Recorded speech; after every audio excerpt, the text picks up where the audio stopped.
छोर, छोर पकड़ कर जटाई से खींचो अपनी ओर। शरण चरण है आपकी, तारण तरण जहान। भवदधि तट तक ले चलो, करुणा कर जिन राम। ज्ञान बढ़े विद्या मिले, विवेक हो भरपूर। विशालता की खान गुरु, नमो करो मधुचूर। देवाधिदेव 1008 श्री महावीर भगवान की, परम पूज्य आचार्य गुरुवर विद्यासागर जी महाराज की, परम पूज्य गुरुवर श्री विवेक सागर जी महाराज की, ज्ञानमती माता जी की जय, आर्य का संघ की।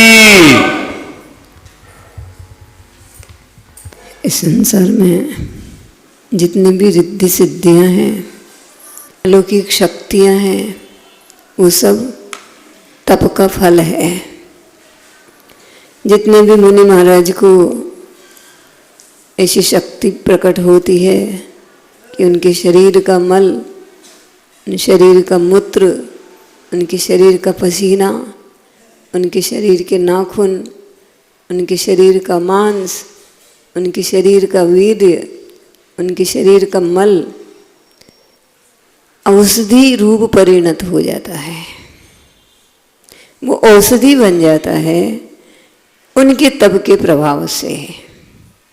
ये तप शरीर आश्रित भी होते हैं और आत्मा के आश्रित भी होते हैं। बाह्य तप शरीर के आश्रित होते हैं और अभ्यंतर तप आत्मा के आश्रित होते हैं। बाह्य तप किए बिना अभ्यंतर तप नहीं होते।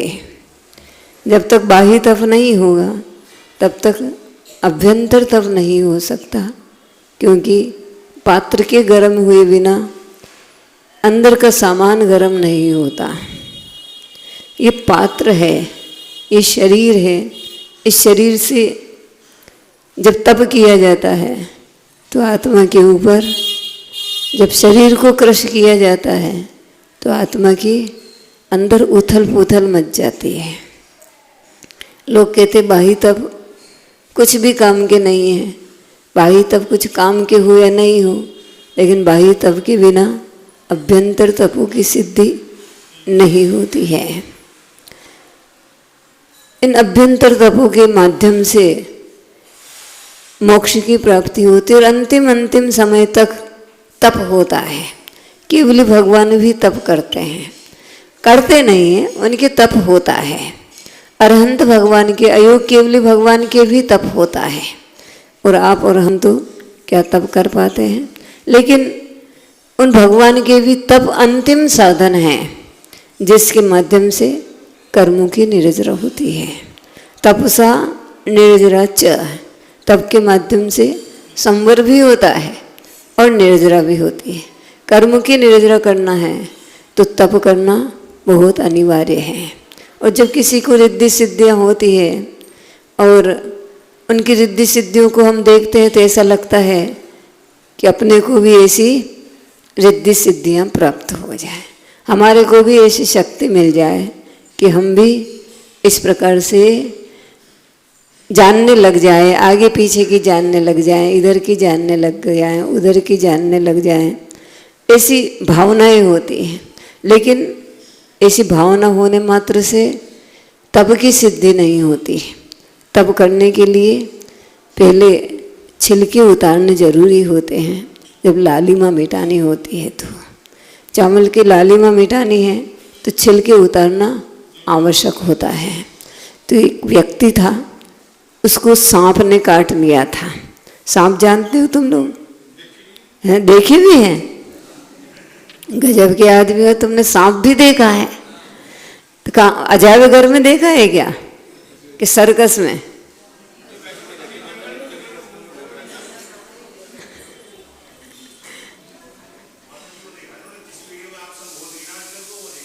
वो तो अजगर था, वो तो मोबाइल में देखा, सामने थोड़ी देखा गया। सामने थोड़ी देखा, कुछ नहीं देखा हो या नहीं देखा हो, ये विश्वास रखो कि हम सांप बन चुके हैं। हम बहुत बार सांप बन चुके हैं। हमने बहुत बार सांप बन करके लाखों लोगों को काटा है और लाखों लोगों की जान ले ली है, और लाखों बार हमारी जान किसी सांप ने ले ली है, क्योंकि हम अनंत भाव से संसार में परिभ्रमण कर रहे हैं।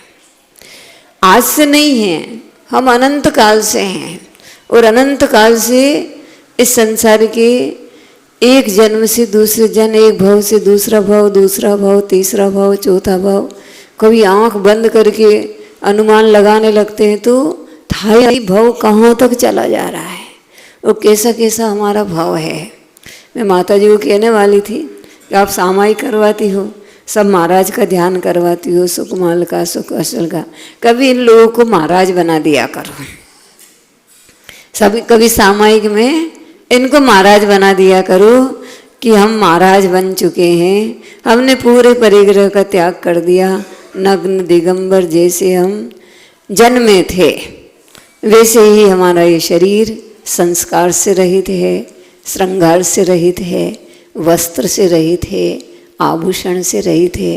और जब बच्चा जन्मता है तो वो किसी को नहीं पहचानता कि कोई मेरा माता भी है या कोई मेरे पिता है या कोई मेरा भाई है, उसका किसी से कोई परिचय नहीं होता। होता है क्या? कोई परिचय नहीं होता, वो एक अकेला होता है। भले माँ के गर्भ से वो जन्म लेने वाला हो, माँ उसको पहचानती है कि ये मेरा बेटा है, लेकिन बेटा नहीं पहचानता। उस समय उसका कोई परिवार नहीं होता, उस समय उसका कोई रिश्तेदार नहीं होता। ये सब मैं भी मुनि बन गया हूँ और मेरा कोई भी रिश्तेदार नहीं है, न कोई मेरा पिता है न कोई मेरा भाई है, और मैं बिल्कुल जंगल में पहुँच गया हूँ। चौथे काल का हूँ, इसलिए अकेला रह सकता हूँ। पंचम काल का मुनि नहीं बना हूँ मैं। तुम पंचम काल का बनना है क्या? हाँ, पंचम काल के बनने हो तो खूब सारे रखने पड़ेंगे फिर आगे पीछे। पंचम काल में खूब सारी सामग्री रखनी पड़ती है। शास्त्र भी नहीं होता उनके पास, तो पीछी कमंडल मात्र होते हैं और उनका भी विकल्प नहीं होता। बैठ गए सो बैठ गए, कब उठेंगे कोई विश्वास नहीं कि 4 दिन के बाद उठेंगे या 8 दिन के बाद उठेंगे या महीना भर के बाद उठेंगे। कोई किसी से कह करके नहीं बैठे और न कोई सोच करके बैठे कि मैं इतने दिन के बाद उठूँगा। बैठ गए सो बैठ गए। 1-2 दिन में तो मेरे अनुमान से उड़ते ही नहीं होंगे। बेटी रोते, कहाँ जाना है, क्यों जाना है, कोई कुछ है ही नहीं उनका। तो ऐसा तुम लोग माता जी से प्रार्थना करना कि माता जी हमें एक बार महाराज बना दो आप, ठीक है ना। कपड़े खोलना नहीं है, खोलना नहीं है, सामायिक में बैठ करके महाराज बनना है। और महाराज बन गए हम। अब हमारे ऊपर हमारे सामने एक सांप आ रहा है, हम तो आंखें बंद करके बैठे हैं, बिल्कुल ध्यान में बैठे हैं, हमें तो पता ही नहीं है, लेकिन लोग हल्ला कर रहे हैं कि अरे सांप आ गया, सांप आ गया, सांप आ गया। और वो एक फण मारता है और हमारे कान में आवाज़ आ जाती है कि हमारे सामने सांप आ गया है। अब हमारे अंदर क्या मच रही है, उस सांप के बारे में हम क्या सोच रहे हैं। ऐसे तुम माता जी से निवेदन करना, एक सामायिक तो करना कि महाराज बनने पर कैसा लगता है। और वो जब सांप आके काट रहा हो या सियालनी सुकमाल को खा रही, तो उनको अंदर कैसा लग रहा होगा। आखिर वो अजीब तो नहीं हो गए, अचेतन तो नहीं हो गई कि उनको कुछ भी समझ में ही नहीं आ रहा हो, या कुछ उनको अनुभूति नहीं हो रही हो कि मेरे को कोई सांप काट रहा है, या बेल आकर के लिपट गई है, या कितनी गिजाइयाँ चढ़ी होगी बाहुबली भगवान के ऊपर, कितनी छिपकलियाँ चढ़ी होगी। छोटे मोटे कीड़ों का तो पार ही नहीं होगा। 1 साल निकल गया था वो, 1 साल निकल गया। कितने जीव जंतु उत्पन्न हुए होंगे उस जंगल में, और चारों तरफ इतने बड़े बड़े लताएं बेले हो गई, वो तो पूरे ढक ही गए होंगे बारिश में तो, लेकिन फिर भी उनके ऊपर कोई फर्क नहीं पड़ रहा था, कोई भी फर्क नहीं पड़ रहा था। ऐसे तुम लोग महाराज बन जाना, ठीक है ना। महाराज बनना, शिखर जी की यात्रा पूरी हो जाए ना, उसके बाद में महाराज बन जाना। महाराज बन करके अनुभूति करना, फिर अच्छा लगे तो 2-4-8 दिन में जब कभी माला फेरते फेरते महाराज बन जाना, ठीक है। क्या हो गया? क्या हो गया? ध्यान तो हम कर सकते हैं, साक्षात महाराज बनने में मेहनत करनी पड़ रही, ध्यान में तो कुछ मेहनत नहीं करनी पड़ रही। ध्यान में बैठ गए, वृत्ति परिसंख्यान लेकर के निकल गए, भाई ऐसा ऐसा होगा तो हम आहार करेंगे। 1 दिन हो गया, 2 दिन हो गया, 4 दिन हो गए, हमें चक्कर आने लगे, हम गिरने लगे, पड़ने लगे, हो रहा है। जिसका ध्यान करते हैं, भैंसे का ध्यान करते हैं ना, तो ध्यान में भैंसा बन जाते हैं। एक महाराज ध्यान कर रहे थे भैंसे का, साधु, अब ध्यान कर रहे थे, वो भैंसा बन गए। अब वो इतना सा गुफा का द्वार था, गुफा का द्वार छोटा सा था, अब वो गए तब तो आदमी थे, अब वो ध्यान में बैठ गए जो भैंसा बन गए। अब भैंसा बन गए तो इस दरवाजे से निकलूं कैसे? ये दरवाजा तो इतना सा है और मैं तो इतना हट्टा कट्टा मोटा ताजा भैंसा हूँ, अब इस दरवाजे से कैसे? वो ध्यान में इतने उलझ हो गए कि अब मैं इस दरवाजे से निकलूं कैसे, क्योंकि मैं भैंसा बन गया। ऐसे भी ध्यान होते हैं, ये अपने यहाँ ध्यान नहीं होते ऐसे, लेकिन अन्य मतावलंबी जो विद्याएं सिद्ध करते और ये करते हैं ना, तो ये इस प्रकार की कल्पनाएं करते हैं। और हाँ, कुध्यान ही है, अपने को ऐसा कुध्यान नहीं करना, अपने को तो महाराज बनना है, ठीक है ना। फिर जब कभी माला फेरने बैठो, 2 मिनट के लिए महाराज बन जाओ, 5 मिनट के लिए महाराज बन जाओ, और महाराज बन करके तुम लोग भी बनना, तुम लोग हारिकाएं बनना, सफ़ेद साड़ी पहन करके, कि हम बिल्कुल सब, हमारे न बच्चे हैं, न घर है, न बाहर है, न हमें बनाना है, न खिलाना है, न लाना है, न शोधना है, न रखना है, कुछ भी नहीं करना, हम तो बिल्कुल खाली खाली हो गए। ये तप है, इसको ध्यान तप कहते हैं। और जब हम अच्छी कल्पनाएं करते हैं तो हमारा मन चारों ही तरफ से हट करके एकाग्र हो जाता है, एकाग्र हो जाता।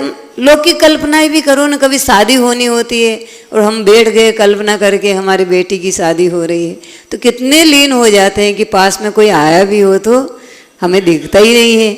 आवाज़ लगा रही है बेटी माँ माँ माँ, और माँ को कुछ भी पता नहीं है, क्यों? कि वो तो शादी कर रही है, वो तो शादी कर रही है। तो ये दुर्ध्यान, इसको आर्त रौद्र ध्यान कहते हैं। और जब हम महाराज बनेंगे तो वो धर्म ध्यान कहलाएगा। जब महाराज बनेंगे, हरिका बनेंगे, या हम 10 उपवास, आज हमारा 10वां उपवास है, अब हमारे हाथ कैसे हो गए, पैर कैसे हो गए, और कैसा हमारे अंदर कैसा कैसा लग रहा है, उस सबको अनुभव करना, और अनुभव करके अपने उपयोग को उस तप में एकाग्र करना। इससे कर्मों की निर्जरा होती है, क्योंकि हमारा लक्ष्य आत्मकल्याण का, और हम जिसका ध्यान कर रहे हैं, हमारा ध्येय प्रशस्त है। अप्रशस्त ध्येय नहीं होना चाहिए, और लक्ष्य अप्रशस्त नहीं होना चाहिए। यदि लक्ष्य भी गलत है तो आपका ध्येय भले ही प्रशस्त होगा, आपको फल अच्छा नहीं मिलेगा। और आपका ध्येय अच्छा है लेकिन लक्ष्य खराब है तो भी गलत हो जाएगा। इसलिए लक्ष्य भी अच्छा रखना और ध्येय भी अच्छा रखना। तो सांप ने उसको काट लिया, और जब वो व्यक्ति काटा तो बेहोश हो गया। बेहोश होकर के धीरे धीरे उसके शरीर में इतना जहर चढ़ गया कि वो पूरा नीला पड़ गया। और जब वो नीला पड़ गया तो उसके घर वालों ने सोचा कि ये मर गया, उसकी श्वास भी मंद हो गई। अब देखो, उच्च कुलीन लोग होते हैं, धनाढ्य वर्ग होता है, उसके यहाँ पर दाह संस्कार होता है, उसको स्मशान में ले जा करके उसके शव को जलाया जाता है। लेकिन जो नीच कुल वाले होते हैं, जिनके पास इतनी व्यवस्था नहीं होती कि इतनी सारी लकड़ियाँ इतने कहाँ से खरीदी जाएगी और किस प्रकार से इतना व्यय किया जाएगा, तो ऐसी व्यवस्था नहीं होने से उसके घर वालों ने भी सोचा कि ये मर गया। अब मर गए को, मरे हुए आदमी को घर में रखने से क्या मतलब है? अध्यक्ष जी, सोते ही रहते हो क्या तुम हैं, या कभी जागते हो? आवाज़ तो इतनी जोर से लगाते हो जैसे ऊपर से बुला रहे हो। मैं ये बंदामी करना तुम्हें किसने सिखाया, ये बताओ मुझे। तो ऐसा बंदामी करना किसने सिखाया? ऐसा लगता है कि ऊपर से आवाज़ लगा रहे हो कि माता जी बहुत दूर है तो उनको आवाज़ लगा रहे हो, ऐसा लगता, हमें ऐसा लगता है। किसने सिखा दिया ये? तुम खुद ही सीखे होंगे। कोई नहीं, कोई तो ऐसा सिखा ही नहीं सकता। कोई सिखाएगा तो अच्छा सिखाएगा, तुम अपने मन से सीखे होंगे, ठीक है ना। ये हाँ, ये तप है कि हम जो शब्द बोल रहे हैं वो विनय पूर्वक बोला जाए। इसमें विनय नजर नहीं आता। अब तुम लोगों को आता हो तो बात अलग चीज़ है, लेकिन हमें तो इसमें कोई विनय नजर नहीं आता कि ये विनय कर रहे हो। विनय में तो प्रेम पूर्वक, वात्सल्य पूर्वक और बड़ी नम्र भाव से वंदना की जाती। भले भगवान की वंदना हो, भले गुरु की वंदना हो, भले जिनवाणी की वंदना हो। देखो बुरा मान लो तो कोई बात नहीं, हमें खूब साल यहाँ नहीं रहना, लेकिन विनय तप अपने अंदर होना बहुत जरूरी है।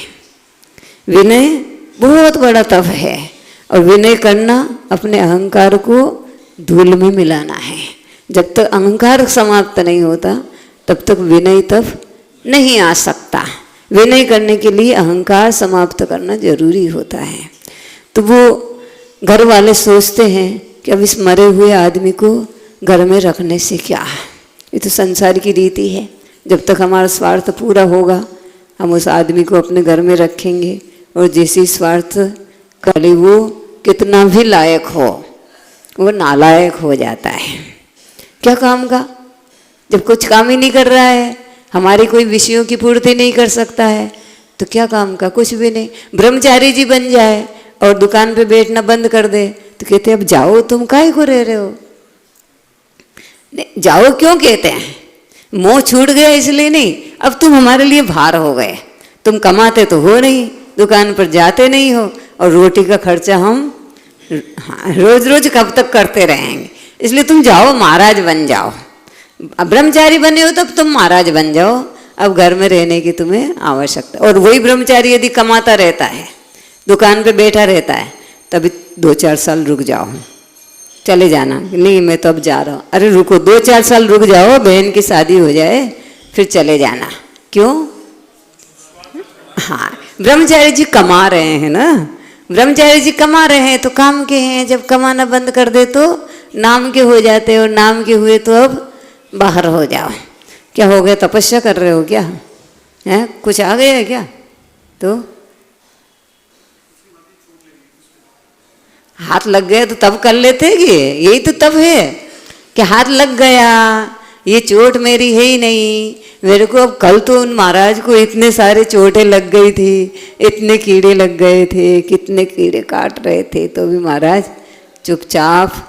अपने को एक क्षण के लिए भी तब करना चाहिए। अपन महीनों नहीं कर सकते हैं, पूरा का पूरा नहीं कर सकते। कुछ नहीं, सिर दर्द करने लगा, 10 मिनट हम दवाई नहीं लगाएंगे, ये भी एक तप हो गया। 10 मिनट के बाद लगाएंगे कोई बात नहीं, 10 मिनट तक हम कोई दवाई नहीं लगाएंगे, तो वो 10 मिनट बहुत मौलिक होते हैं। पल में प्रलय होएगा तो 10 मिनट तो कितने लंबे चौड़े होते हैं। 10 मिनट तक हम इसकी दवाई नहीं करेंगे, 10 मिनट तक हम किसी को नहीं कहेंगे कि सिर दर्द हो रहा है, ये भी तप है। क्यों नहीं है? तब तो बहुत सारे काय क्लेश, तब तो दुनिया भर में पूरे दिन भी तुम करते रहो तो कोई टेंशन नहीं है, रोज भी करो तो टेंशन नहीं। लेकिन परीक्षा 1 सेकंड में भी हो सकती है, 10 मिनट तो बहुत ज़्यादा होते हैं। तो वो घर वाले सोच साच करके उसको उठा करके स्मशान में फेंक आते हैं कि भाई वहाँ पर गिद्ध पक्षी कौवे वगैरह रहते हैं और सियाल वगैरह रहते हैं, वो सब इसको खा करके समाप्त कर देंगे। और उसको स्मशान में फेंक दिया। वो स्मशान में पड़ा हुआ था, न मरा हुआ था और न ही जिंदा लग रहा था।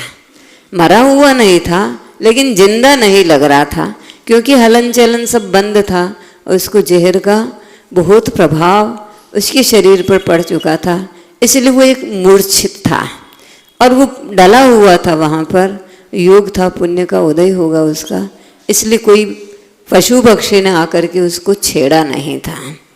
और उसी समय एक हवा का झोंका आता है और उस हवा के झोंके से उसके शरीर का स्पर्श होता है, और जैसे स्पर्श हुआ और वो अंगड़ाई लेने लगता है। उसने अंगड़ाई ली और उसने आंखें खोली। आंखें खोल करके वो देखता है मैं कहाँ हूँ। जब बहुत देर के बाद अपन उठते हैं ना तो एक बहुत चक्के से रह जाते हैं कि अपन कहाँ हैं। भाई नए प्रदेश में हो तो वो अंगड़ाई लेकर के आंखें खोलता है और देखता है मैं कहाँ हूँ, मैं कहाँ था, मेरे को क्या हो गया था। फिर वो चारों ही तरफ देखता है तो उसको वातावरण समझ में आता है कि ये श्मशान है। मैं श्मशान में कैसे आ गया, मैं तो घर पे था। फिर उसको धीरे धीरे याद आता है कि मेरे को सांप ने काट लिया था, क्योंकि जब सांप ने काटा तब तो वो सचेत था, जिंदा था और मूर्छा नहीं थी उसमें। तो उसको याद आया कि अरे मेरे को काट लिया था, अब सांप ने काट लिया तो मैं यहाँ कैसे आ गया।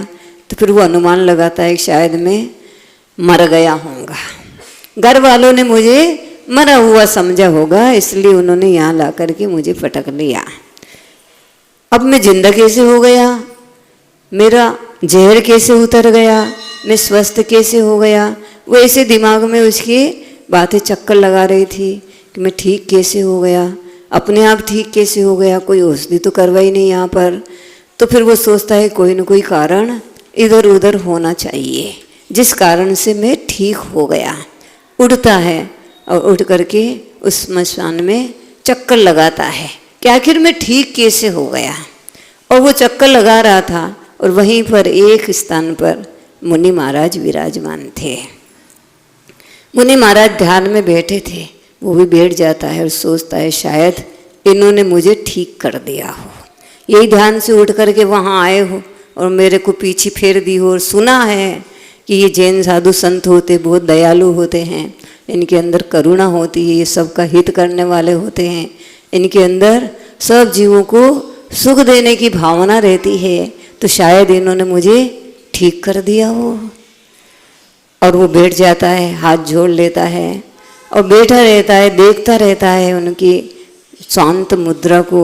और देखते देखते उनका महाराज का ध्यान पूरा होता है और वो अभिवादन करता है महाराज को और पूछता है महाराज मेरे को सांप ने काट लिया था और मेरे को सांप ने काटा और मेरे को जहर चढ़ा और मेरे घर वाले मुझे इस स्मशान में ला करके डाल गए और मैं ठीक हो गया, तो आपने मुझे ठीक कर दिया। तो महाराज कहते भाई मैंने तो तेरे को देखा ही नहीं, मैंने कहाँ से ठीक कर दिया। कि नहीं और तो कुछ है ही नहीं इस संसार में, इस स्मशान में और कुछ भी नहीं दिखता है, आपसे ही मैं ठीक हो गया। तो महाराज कहते भैया हो गया तो बहुत अच्छा है, तब आपने मेरा उपकार किया तो मुझे भी आपका कुछ न कुछ कृतज्ञता का निर्वाह करना चाहिए, उपकारी के उपकार को चुकाना चाहिए। तो आप मुझे कुछ ऐसा नियम दे दो ताकि मैं आपके इस उपकार को कभी जिंदगी में भूलूं नहीं। आपने इतना बड़ा उपकार किया, मेरे को जीवन दान दे दिया, मैं जिंदा हो गया आपके प्रसाद से, तो आप मुझे कुछ ऐसा नियम दे दो कि मैं आपको हर पल याद करता रहूं। तो महाराज कहते हैं कि बेटा नियम ले लो, हिंसा नहीं करना, हिंसा नहीं करने का नियम ले लो कि किसी भी जीव को मारना नहीं। जीवों को मारना सबसे बड़ा पाप है और सबसे बड़ा धर्म अहिंसा है। अहिंसा सबसे बड़ा धर्म है। दुनिया के धर्म तुम कुछ भी नहीं कर पाओ, मत करो, एक धर्म कर लो अहिंसा का, और अहिंसा धर्म फल गया तो दुनिया के सब व्रत तो उसकी बाढ़ है। अहिंसा तो फसल है, अहिंसा फसल है। उस अहिंसा की रक्षा के लिए अचौर्य व्रत, सत्य व्रत, ब्रह्मचर्य, परिग्रह त्याग, ये सब अहिंसा की रक्षा करने वाले हैं। तो उसने कहा महाराज मैं कैसे नियम ले लूं, अहिंसा का नियम जीवों को नहीं मारना, ये तो मेरे को चल ही नहीं सकेगा। ये क्यों नहीं चल सकेगा कि मैं राजा के यहाँ पर नौकरी करता हूँ। कि क्या नौकरी करती हूँ कि मैं सूली पर चढ़ाता हूँ। जो कोई अपराध करता है उस अपराधी को जब राजा सजा देता है तो सजा के रूप में जो सूली पर चढ़ाया जाता है, फांसी लगाई जाती है, वो काम मेरे हस्ते हैं। तो ये तो मारने का ही काम है, सूली पर चढ़ाने पर तो वो मरेगा ही मरेगा। तो मैं कैसे ऐसा नियम ले पाऊँगा, और ले लूँगा तो फिर मेरी आजीविका कैसे चलेगी, मेरे घर की व्यवस्थाएं सब खत्म हो जाएगी। यद्यपि ये तो सत्य है कि घर वाले मुझे फेंक गए हैं तो उनके घर की व्यवस्थाएं तो सब होगी, लेकिन मैं जिंदा हो गया। मैं जिंदा हूँ तो मैं इतना मोह नहीं छोड़ सकता कि अब वापस मैं घर नहीं जाऊँ। नहीं तो इतना बड़ा अपमान कर दिया, भैया ले जा करके स्मशान में फेंक ही आए, अब काहे को घर पे जाएंगे, तुम्हें हमारी आवश्यकता नहीं बची तो हम क्यों तुम्हारे घर पे आएंगे। लेकिन वैराग्य बहुत अलग चीज होती है। घर में हाथ पकड़ के बाहर भी निकाल दे तो आदमी वापस घुसता है कि नहीं, तुम्हें क्या अधिकार है घर से निकलना, आधा मेरा आधा तुम्हारा। वो पत्नी कहती कैसे कैसे बाहर निकाल दोगे, मार देते हैं, पिटाई कर देते हैं और धक्का मुक्का कर देते, फिर भी वो अंदर घुसती नहीं। मैं यही रहूंगी, शादी करके खड़ी खड़ी आई तो खड़ी खड़ी नहीं निकलूंगी, आड़ी डाल करके बांध करके निकालोगे तब निकलूंगी। नहीं आया समझ में? हैं, आ गई ना? हाँ। बाकी तो खड़े खड़े निकल जाओ तो विमान में बिठा करके ले जाएंगे। अब खड़े खड़े नहीं निकले तो आड़े डालेंगे, और आड़ा डाल करके मैं भी कई बार सोचती हूँ कि मरने के बाद भी अर्थी को बांध जाए। क्यों, वो अब भाग रहा है क्या? मरने के बाद भी भाग रहा है क्या? नहीं, मन में शंका बनी रहती है। हाँ, क्या पता भैया, कोई भरोसा नहीं है। जब तक आग नहीं लगा देंगे इनमें तब तक इनको कोई विश्वास नहीं है। उठ करके उथल पुथल मचाने लगे, जीवन भर उथल पुथल मचाई है इन्होंने, पड़ी हुई है ही। तो वह अर्थी को भी पूरी की पूरी बांध करके ले जाते। समझ में नहीं आता आदमी को। और समझ में क्या आए, वो तो जानता है कि हमारी भी यही दशा होनी है और हम भी ऐसे ही बांध करके ले जाएंगे। लेकिन फिर भी वैराग्य तो नहीं आता, नहीं आता। हाँ, कुछ क्षणों के लिए आता, ऐसा है ना। बस वैराग्य कुछ क्षणों की ही आवश्यकता है। जिस क्षण में वैराग्य आ जाए, हाँ, उसी में कूद जाना है। जैसे वैराग्य आया 5 मिनट के लिए, तत्काल शुभम शीघ्रम, शुभ काम को जल्दी से कर लेना। बस महाराज बनने के बाद तो घर आ ही नहीं सकते। जिस समय वैराग्य आया उस समय महाराज बन गए। लेकिन इतनी आकुलता से नहीं बनना, ठीक है ना? आकुलता से नहीं बनना, थोड़ा सा आगे पीछे। बहुत कुछ साधु धर्म बहुत सरल है। साधु धर्म जैसा सरल धर्म नहीं है, लेकिन साधु जैसा कठिन मार्ग संसार में नहीं है। इसलिए बनना तो चाहिए, लेकिन सोच समझ के बनना चाहिए, बिना विचारे भी नहीं बनना चाहिए। हमारी बड़ी माता जी जब दीक्षा लेने के लिए महाराज के पास में गई, दीदी थी, तो कि महाराज जी दीक्षा दे दो, महाराज दीक्षा दे दो। तो कहते भी काल करे सो। पहले उन्होंने समझाया, जब दीक्षा नहीं ले रहे थे, तो काल करे सो आज कर, और आज करे सो अब, पल में प्रलय होएगा और बहुरी करेगा कब। तो उन्होंने जाके श्रीफल चढ़ा दिया कि महाराज दीक्षा दे दो। महाराज ने कहा बिना विचारे जो करे सो पाछे पछताए, और काम बिगाड़े आपनो और जग में हो। अब वो फंस गए कि क्या करें। कल कह रहे थे कि दीक्षा नहीं ले रहे हो, इतने साल हो गए, कब दीक्षा लेने है, वृद्ध अवस्था है, मनुष्य पर्याय है, बार बार नहीं मिलती है, क्या होगा, कल का भरोसा नहीं है। और दीक्षा लेने के लिए कहा तो ये दूसरी बात कह दी, बिना विचारे जो करे। गुरु बहुत पहुँचे हुए होते हैं, तो उन गुरु की बात बहुत गहरी होती है, और गहरी बात को समझना हर व्यक्ति के वश में नहीं होता।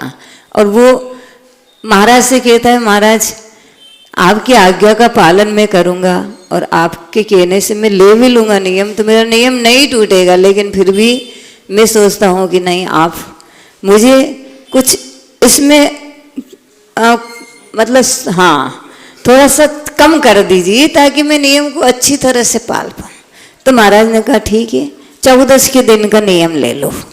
चतुर्दशी के दिन मैं किसी को मारूंगा नहीं।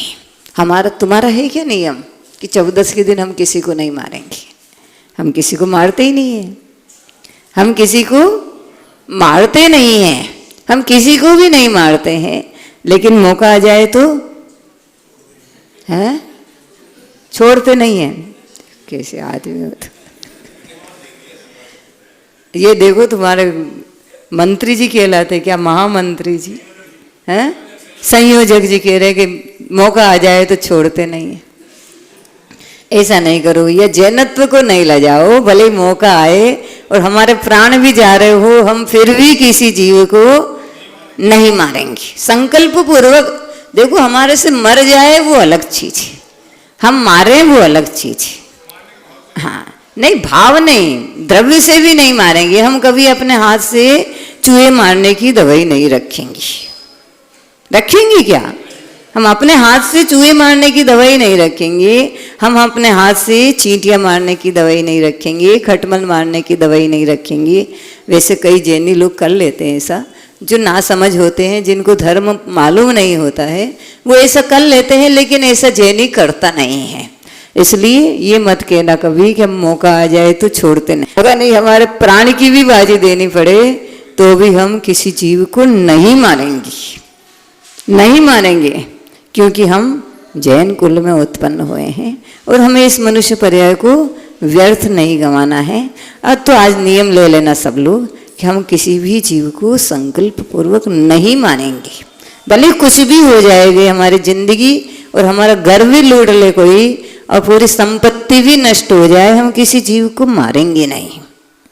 चाहे हमारा कोई देव परीक्षा करने आ जाए और तलवार लेकर के खड़ा हो जाए और कह दे सेठ जी इस चींटी को मारो, नहीं तो मैं तुम्हारे तलवार चला दूंगा, तुम कहना तलवार चला दे तो कोई बात नहीं, हमारी गर्दन कट जाएगी, इसकी हमें इतनी फिक्र नहीं जितनी एक चींटी को मारने का कष्ट हमारे को होगा। हम मार नहीं सकते किसी जीव को, और वो नियम ले लेता है 14 के दिन मैं किसी को भी नहीं मारूंगा, और नियम लेकर के घर आ जाता है आनंद मंगल में। बहुत अच्छा लग रहा था, मैंने अपने जीवन में कुछ तो कर लिया, चलो सांप ने काटा तो एक अवसर मिला मुझे कि मैंने अपने जीवन के लिए कुछ कर लिया और संकल्पित हो गया। अष्टानी का महापर्व आ गए और राजा ने आदेश दे दिया कि पूरे राज्य में कोई मांसाहार नहीं करेगा। मांसाहार का निषेध कर दिया गया 8 दिन के लिए, और सब लोगों ने आज्ञा का पालन किया। लेकिन जो जुब्वा लोलुपे होते हैं उनके अंदर संतोष नहीं होता और वो इंतजार नहीं कर सकते हैं, इसलिए उन राजा के राजकुमार ने 3-4 दिन के बाद ही छुप करके एक भेड़ को मारा और मार करके मांस खा लिया। और जब राजा की भेड़ों की गिनती हुई तो एक भेड़ कम निकली। जब एक भेड़ कम निकली तो राजा ने आदेश दिया कि भेड़ कहाँ गई, भेड़ दी कहाँ, यदि मरी है तो उसका प्रमाण होना चाहिए और यदि नहीं मरी है तो भेड़ों की गिनती पूरी होनी चाहिए। और राजा ने आदेश दे दिया कि जल्दी से जल्दी भेड़ का पता लगाया है कि भेड़ कहाँ गई। और चारों ही तरफ कोतवाल घूमता रहा, कहीं पर भी उसको सुराग नहीं मिली कि भेड़ कहाँ गई है। आखिर दिन आने लगे, 14 आने लगी और राजा का आदेश 14 तक था और भेड़ की खोज करना जरूरी था। और वो कोतवाल आधी रात में भेड़ की खोज करने के लिए निकला और भेड़ की खोज करते करते वो एक झोपड़ी के बाहर से निकल रहा था। जब झोपड़ी के बाहर से निकल रहा था तो झोपड़ी में कोई पति पत्नी बातें कर रहे थे, तो उसने सोचा कि बात सुनना चाहिए कि ये क्या बातें कर रहे हैं। तो वो पति कह रहा था, देखो राजा ने मांसाहार की मनाही कर दी, घोषणा कर दी कोई मांस नहीं खाएगा, लेकिन उसके राजकुमार ने ही पापी ने आज भेड़ को मार डाला और मांस खा गया और हड्डियों को उस बगीचे में एक गड्ढा बना करके, गड्ढा खोद करके उसमें गाड़ करके चला गया है। वो दोनों बात कर रहे थे और उस बात को उस कोतवाल ने सुन लिया, और जब सुन लिया तो उसको समझ में आ गई कि भेड़ को राजकुमार ने मारा है। लेकिन राजकुमार की शिकायत करना बड़ी कठिन बात है। वैसे तो कभी किसी की शिकायत नहीं करना, किसी की शिकायत नहीं करना, अपने को क्या करना है, सामने वाले का जीवन है। और शिकायत काहे को करना, समझा दो, बुझा दो, और वो तो सामने ला करके रख दो, भैया ये देखो इतना गलत काम करता है, इनको समझा दो। शिकायत करना सबसे बड़ा पाप है। शिकायत कभी किसी की नहीं करना चाहिए। हम शिकायत करेंगे तो हमारे भी कोई शिकायत करने वाला मिलेगा, और जब हम शिकायत करके किसी को देंगे तो वो गिरेगा या नहीं गिरेगा, हम जरूर गिर जाएंगे, क्योंकि हम एक की शिकायत करेंगे हमारी 5 जने शिकायत करने वाले मिलेंगे, और जब हमारी 5 जने शिकायत करेंगे तो पक्का है कि हम गिर जाएंगे और हमारे जो पाप का बंध हुआ वो फल देगा। इसलिए शिकायत नहीं करनी चाहिए। और वो कोतवाल राजा के पास जाता है, अभयदान मांगता है कि महाराज कह नहीं सकता कि भेड़ किसने मारी है, लेकिन फिर भी आप अभय दान दें तो मैं खोज करके लाया हूँ कि बोलो तुम्हें अभय दान है, आपको कोई भी सजा नहीं मिलेगी, आप सही सही बात बताए। तो उसने कहा महाराज राजकुमार ने भेड़ को मार करके मांस खाया है, क्या प्रमाण है? प्रमाण के बिना कैसे विश्वास किया जाएगा? कि प्रमाण यह है कि बगीचे में गड्ढा खोद करके हड्डियां उसकी गड़ी हुई है। तो राजा ने अपने कर्मचारियों को भेज करके गड्ढा दिखवाया और सही में उसमें हड्डियां निकल आई। प्रमाणित हो गया कि राजकुमार ने भेड़ को मार करके खाया है। और वो भेड़ को मार करके खाने वाले राजकुमार को सूली की सजा हो गई। चतुर्दशी का दिन आ गया और राजा ने अपने कर्मचारियों को भेजा कि जाओ उस चांडाल को बुला करके लाओ जो सूली पर चढ़ाता है, अब जो फांसी देने का काम करता है उसको बुला करके लाओ, आज राजकुमार को फांसी की सजा है। और कर्मचारी बुलाने के लिए जाते हैं और वो देखता है कि वो बुलाने आ गए। हल्ला तो हो ही गया था पूरे गांव में कि राजकुमार ने भेड़ को मारा है, भेड़ को मारा है, राजा की आज्ञा का उल्लंघन किया है तो उसको फांसी की सजा मिलनी है। और वो छुप जाता है, कह देता है पत्नी से बोल देना कि कहीं बाहर गए हैं, आज यहाँ नहीं है। और वो पत्नी कह देती कि बाहर गए हैं, यहाँ नहीं है।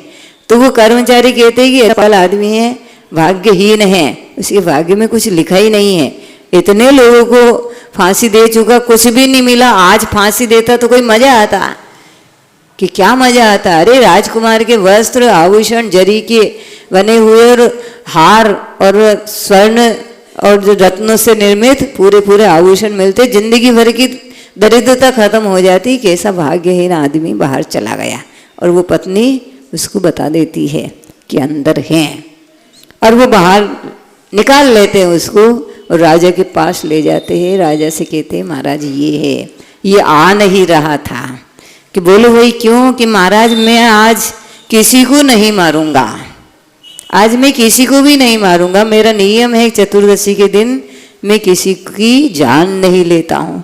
तो राजा सोचता है कि भंगी बना है, भंगी होकर के अपनी शान दिखाता है, मैं राजा हूँ, मेरे को नियम नहीं है। जब तो मैंने आज फांसी की सजा सुनाई है, मेरा नियम नहीं है कि मैं किसी को आज नहीं मरवाऊंगा या नहीं मारूंगा। और इसका नियम हो गया, भंगी की जात में जन्मा है और अपना मद दिखाता है। चलो नहीं, तुम नहीं मारोगे ना तो ठीक है, तुम्हारे को हम मजा चखाएंगे। और दोनों को, राजकुमार को और उस चांडाल को एक कपड़े की पोटली में बांध करके उस समुद्र में फेंक दिया जाता है, जहाँ पर बहुत सारे घड़ियाल, बड़े बड़े मगरमच्छ, मछलियाँ थी। और उसमें गिरते ही वो सब उनको खाने वाले, ऐसे समुद्र में दोनों को फेंक दिया जाता है। और जैसे ही फेंका जाता है उस राजकुमार को वहाँ की वो मछलियाँ वगैरह खा जाती है। और उस चांडाल के लिए एक सिंहासन बनता है और सिंहासन के ऊपर तो चांडाल को बिठाया जाता है और देव आकर के उसकी सेवा कर रहे हैं। और जब राजा को मालूम पड़ता है कि एक चांडाल की सेवा देव कर रहे हैं, क्यों कर रहे हैं? ये धर्म का प्रभाव है, ये अपनी जान दे करके अपने नियम को पालन करने का फल है। ये कितना बड़ा तप है, ये बहुत बड़ा तप है। और महाराज की तपस्या का ये फल है कि वो यमपाल चांडाल जैन धर्म के ग्रंथों में प्रतिष्ठा प्राप्त कर गया। चांडाल होकर के भी जिनेंद्र भगवान की दिव्य ध्वनि में आया कि वो चांडाल होकर के भी अपनी जान दे करके धर्म का निर्वाह करने वाला होता है। कोई जैनी नहीं मिला, कोई जैनी नहीं दिखा कि उस जैनी ने धर्म का पालन किया हो, अहिंसा धर्म को पाला हो। चांडाल मिला था क्योंकि वो अपनी जान दे करके धर्म करने वाला था। ऐसी ये तपस्या बहुत बड़ी होती है। हम भी जितनी शक्ति हो उतनी तपस्या जरूर करें। शरीर के ऊपर इतना वजन नहीं डालें कि हमारे अकाल में मृत्यु हो जाए, और इतना स्वच्छंद वृत्ति से पुष्ट नहीं करें कि हमारे को जब मरने के बाद कोई ले जाए तो ये सोचता रहे कि कोई कंधा बदल दे तो अच्छा है रे, बहुत ही वजन है, तो कोई कंधा बदल दे रहे यार, थोड़ा सा तू लगा दे। ये नहीं हो कि हम इतना पुष्ट कर दें तो पीछे वाले सोचे कि चलो फंदा छूटा, अब एक कंधा कोई और लगा दे और ये आ गया स्मशान, जल करके भस्मीभूत हो जाएगा। इतना पुष्ट भी नहीं करना, क्योंकि ये शरीर साथ में जाने वाला नहीं है, पक्का नहीं है, नहीं जाएगा। इससे करना हो सो कर लो। तप करता यौवन गयो और द्रव्य गयो मुनिदान, प्राण गए संन्यास में, तीनों गए न जान। यदि यौवन तप करते हुए व्यतीत हुआ तो चला भी गया तो कोई टेंशन नहीं है, और धन यदि दान करते हुए वृद्धि को प्राप्त हुआ तो नहीं है, और हमारे प्राण यदि संन्यास पूर्वक निकले हैं तो ये भव चला भी गया तो भी हमने भव का उपयोग किया है। ये तप धर्म है। इस तप धर्म को हम अपने जीवन में अंगीकार करके कर्मों के नाश करने का पुरुषार्थ करें। महावीर भगवान की जय। जावानी के ज्ञान सूझे लोकालोक, सोवाणी मस्तक नमो सदा देत।